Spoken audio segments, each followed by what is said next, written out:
আকাশবাণী আগরতলা স্থানীয় সংবাদ পড়ছি সরিতা সিনহা। প্রধানমন্ত্রী নরেন্দ্র মোদী আজ সিকিম, পশ্চিমবঙ্গ, বিহার এবং উত্তরপ্রদেশে দুদিনের সফরে যাবেন। সফরকালে তিনি ৭০,০০০ কোটি টাকার একাধিক উন্নয়ন প্রকল্পের উদ্বোধন, উৎসর্গ এবং ভিত্তিপ্রস্তর স্থাপন করবেন। সিকিমে প্রধানমন্ত্রী Sikkim at 50 where progress meets purpose and nature nurtures growth কর্মসূচিতে অংশগ্রহণ করবেন। শ্রী মোদী রাজ্য প্রতিষ্ঠার ৫০ বছর পূর্তি উপলক্ষে স্মারক মুদ্রা এবং ডাক টিকিটও প্রকাশ করবেন। প্রধানমন্ত্রী পশ্চিমবঙ্গে আলিপুরদুয়ার এবং কোচবিহার জেলায় সিটি গ্যাস বিতরণ প্রকল্পের ভিত্তিপ্রস্তর স্থাপন করবেন। তিনি বিহারে পাটনা বিমানবন্দরের নতুন টার্মিনাল ভবনেরও উদ্বোধন করবেন। এছাড়া প্রধানমন্ত্রী উত্তরপ্রদেশ সফরকালে কানপুরে একাধিক উন্নয়নমূলক প্রকল্পের ভিত্তিপ্রস্তর স্থাপন করবেন এবং জনসভায়ও ভাষণ দেবেন। খারিফ মরশুমকে সামনে রেখে কৃষিক্ষেত্রে আত্মনির্ভর হওয়ার জন্য আজ থেকে শুরু হতে যাচ্ছে বিকশিত কৃষি সংকল্প অভিযান। সারা দেশের সঙ্গে ত্রিপুরাতেও এই অভিযান চলবে আগামী ১২ জুন পর্যন্ত। গতকাল সচিবালয়ে এক আয়োজিত সাংবাদিক সম্মেলনে কৃষি ও কৃষক কল্যাণ দপ্তরের মন্ত্রী রতনলাল নাথ এই সংবাদ জানান। কৃষিমন্ত্রী জানান, আজ থেকে ১২ জুন পর্যন্ত সারা রাজ্যের ৮টি জেলার ৮৬৪টি স্থানে এই অভিযান উপলক্ষে কৃষি সচেতনতা সভা অনুষ্ঠিত হবে। প্রতি জেলায় ৩টি করে কমিটি গঠন করা হবে। প্রতিদিন ৭২টি সভা করা হবে। ন্যূনতম ২০০ জন কৃষকদের নিয়ে এই সভাগুলি করা হবে।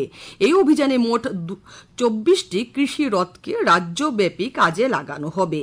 কৃষি সংক্রান্ত প্রচার অভিযানের জন্য প্রতিটি টিমের সাথে থাকবে একটি করে রথ। আজ সিপাহীজলা জেলায় এই অভিযান কর্মসূচির সূচনা হবে মুখ্যমন্ত্রী প্রফেসর ডক্টর মানিক সাহার উপস্থিতিতে। তিনি জানান, এই অভিযানের মূল উদ্দেশ্যই হচ্ছে দেশে কৃষিক্ষেত্রের সমৃদ্ধি ঘটানো এবং আধুনিক কৃষি প্রযুক্তির ধারণাকে কৃষকদের কাছে পৌঁছানো। খোয়াই জেলা পরিষদের উদ্যোগে জেলা প্রশাসনের কনফারেন্স হলে পঞ্চায়েতের উন্নয়নমূলক কাজকর্ম নিয়ে জেলা ভিত্তিক এক কর্মশালা গতকাল অনুষ্ঠিত হয়। এর উদ্বোধন করে খোয়াই জেলা পরিষদের সভাধিপতি অপর্ণা সিংহ রায় দত্ত বলেন, বিভিন্ন প্রকল্পের সুফল যাতে সবাই পেতে পারেন সেদিকে লক্ষ্য রাখতে হবে।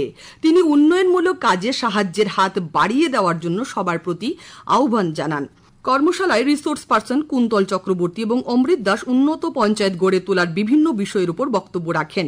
কর্মশালায় খোয়াই জেলা পরিষদের সহ সভাধিপতি সত্যেন্দ্র চন্দ্র দাস সহ জেলা পরিষদ, পঞ্চায়েত সমিতি, ব্লকের প্রতিনিধি সহ বিভিন্ন আধিকারিকেরা উপস্থিত ছিলেন। আগরতলা শহীদ ভগৎ সিং যুব আবাসে 10 দিন ব্যাপী এনসিসি ক্যাডেটদের বার্ষিক কম্বাইন্ড প্রশিক্ষণ শিবির গতকাল থেকে শুরু হয়েছে। 13 ত্রিপুরা ব্যাটালিয়ন এনসিসির কর্নেল সি রাজশেখর এই প্রশিক্ষণ শিবিরের উদ্বোধন করেন। শিবিরে সারা রাজ্যের 15টি বিদ্যালয় ও মহাবিদ্যালয়ে senior division, senior wing, junior division ও জুনিয়র উইং থেকে মোট 539 জন এনসিসি ক্যাডেট অংশ নিয়েছে। 10 দিন ব্যাপী এই প্রশিক্ষণ শিবিরে এনসিসি আধিকারিকরা ক্যাডেটদের শৃঙ্খলা, নিয়মানুবর্তিতা, পিটি, ড্রিল, ব্যক্তিত্ব উন্নয়ন, যোগা, ম্যাপ রিডিং, সাইবার নিরাপত্তা, স্বাস্থ্য সচেতনতা, পরিষ্কার পরিচ্ছন্নতা, ট্রাফিক ব্যবস্থা, ব্যাংক পরিষেবা, অঙ্কন, কম্পিউটার শিক্ষণ, দক্ষতা উন্নয়ন, প্রাকৃতিক দুর্যোগ ব্যবস্থাপনা ইত্যাদি বিষয়ে প্রশিক্ষণ দিচ্ছেন। বিলোনিয়ার দক্ষিণ ত্রিপুরা জেলা পরিষদের শিক্ষা, স্বাস্থ্য, সামাজিক ন্যায় ও দারিদ্র্য দূরীকরণ স্থায়ী কমিটির সভা গতকাল অনুষ্ঠিত হয়। পৃথক পৃথক এই সভাগুলিতে উপস্থিত ছিলেন দক্ষিণ জেলার জেলা পরিষদের সভাধিপতি দীপক দত্ত, সহকারী সভাধিপতি তপন দেবনাথ। এখন খেলার খবর। খেলা ফুটবল। ত্রিপুরা ফুটবল অ্যাসোসিয়েশন পরিচালিত ঘরোয়া তৃতীয় ডিভিশন লীগ ফুটবল প্রতিযোগিতার ফাইনালে উত্তর বাদারঘাটের স্বামী বিবেকানন্দ ক্লাব খেলবে ভাটি অভয়নগরের বিবেকানন্দ ক্লাবের বিরুদ্ধে।